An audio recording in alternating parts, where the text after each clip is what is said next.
जीवन बड़ा उदास, सुख मिल मेरे दुख हरो, रह कर मेरे पास। पाप बहुत मैंने किए, दे माया की आड़, नाम त्रिविक्रम जप करो, भस्म पाप पहाड़। तेरे मोहक रूप का ध्यान करो अविराम, नाचे जीवा पर सदा पावन पावन नाम। श्रीधर मैं करता रहूं तेरे ही गुणगान, ईश्वर को अपना शरण कर ले कृपा निदान। लड़ लड़ कर मैं थक गया माया से चिरकाल, तुलसी के रक्षा करो बन कर मेरी लाल। जन्म मरण के पेड़ से पीड़ित हूँ असहाय, पद्मनाभ तू ही बता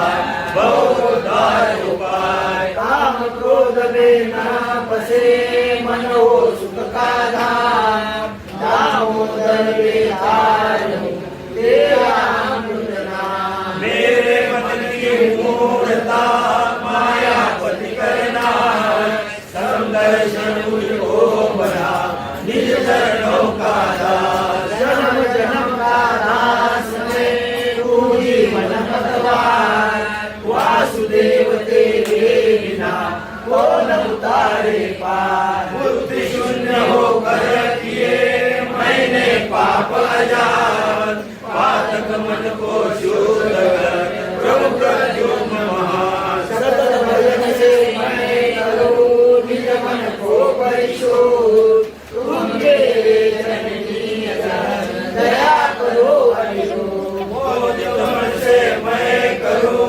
मधुर नाम का गान, पुरुषोत्तम दे प्रेम से निज भक्तों में शान। नित्य करूं तेरा भजन पाऊं सज्जन सन, देवा दोष पूर्ण कर हरि ध्यान। देव जनार्दन दूर कर हीन बुद्धि अज्ञान, अनुष्ठान जप तप नहीं यही ज्ञान का ज्ञान। बृहस्पति कहूँ तू बता सुबह मंद बुद्धि मैं जानू न महिमा तेरी अनोख, ये सन्मति श्री हरि लिखा अपना दिव्य स्वरूप। जन्म ले भूमि पर करे इतना उपकार, जन्म दिया श्री कृष्ण को ले पालन का भार। जन्म ले भूमि पर करे इतना उपकार, जन्म दिया श्री कृष्ण को ले पालन का भार। हरि नामों को नित्य जो बढ़ते रख विश्वास,